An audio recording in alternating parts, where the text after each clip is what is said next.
Saya tadi malam nonton film dokumenter berjudul The Tinder Swindler di Netflix.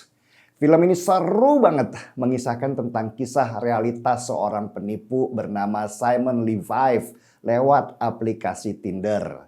Aplikasi Tinder ini adalah media sosial mirip Instagram, tapi fungsinya untuk menemukan pasangan yang tepat buat mereka yang sedang cari jodoh.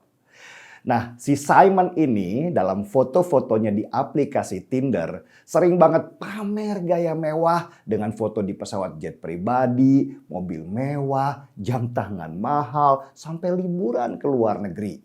Miriplah dengan influencer-influencer kita yang kalau gaya pamer-pamer kemewahannya bikin silau mata.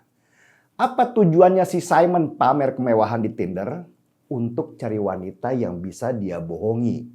Simon tahu kalau banyak wanita yang mencari pangeran kaya supaya mereka bisa hidup mewah. Maka banyaklah wanita yang terjerat ke pelukan Simon. Dan pada waktu bersama Simon itulah si wanita dikuras habis-habisan hartanya sampai mereka harus berhutang segala untuk memenuhi kebutuhan gaya hidup mewah si Simon. Simon adalah parasit masa kini yang diuntungkan dengan adanya media sosial sehingga ia banyak mendapatkan korban.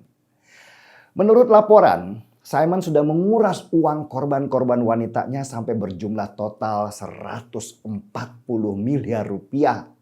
Dan dia sulit banget dijerat hukum karena apa yang dia lakukan tidak dianggap sebagai kejahatan. Yang kasihan adalah korban wanita-wanitanya. Sudah terjerat hutang ketika dia melaporkan penipuan Simon dan diupload di media sosial, mereka malah dimaki-maki sebagai wanita matre yang gampang terpikat oleh kekayaan. Model yang sama di Indonesia juga ada, meski ya bentuknya berbeda-beda. Pada intinya gini, banyak orang terjebak dengan pameran kemewahan yang dilakukan oleh seseorang di media sosial. Sehingga mereka berpikir bahwa mereka akan sekaya orang itu ketika dekat dan mengikuti jejaknya. Pada akhirnya banyak orang tertipu ketika ada beberapa influencer yang bergaya hidup mewah mengajak mereka main judi online yang berbalut trading itu. Dan ketika akhirnya mereka kalah, mereka meluapkan kekesalan kepada si influencer karena sudah mempromosikan judi online kepada mereka sehingga mereka terjebak.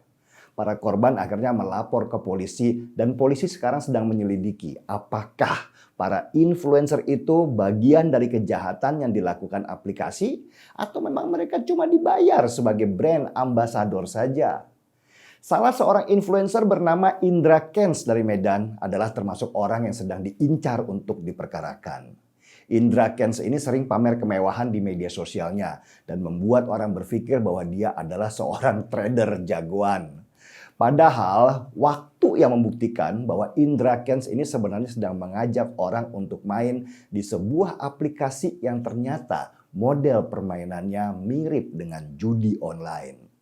Maka banyaklah orang yang awalnya silau dengan gaya mewah Indra Kents mengikuti dia dan terjebak sampai miliaran rupiah di aplikasi itu.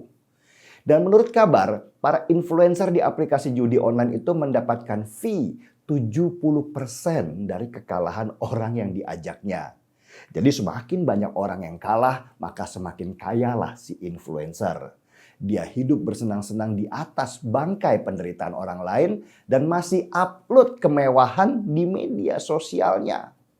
Pertanyaannya, bisakah influencer yang mengajak orang main judi online dan mendapat fee 70% dari kekalahan orang lain itu dikenakan pasal hukuman? Saya nggak tahu ya, apalagi ini di Indonesia.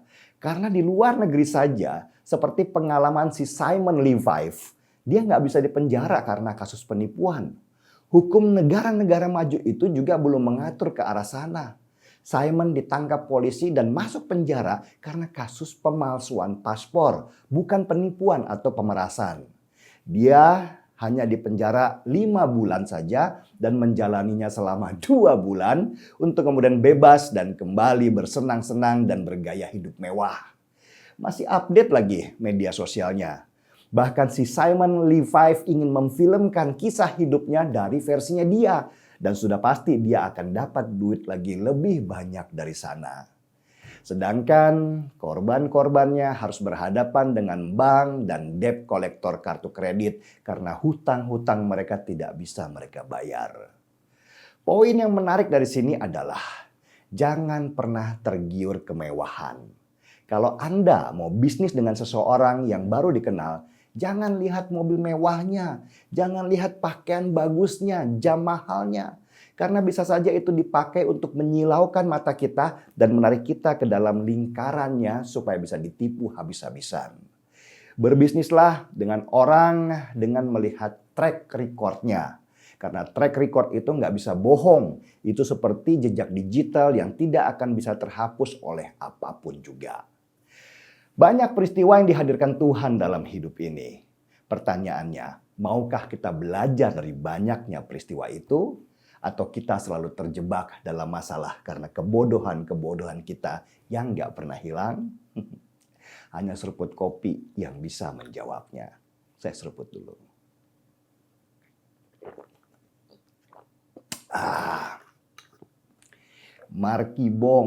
Mari kita bongkar semua. Saya Dennis Regar, kita di acara Timeline.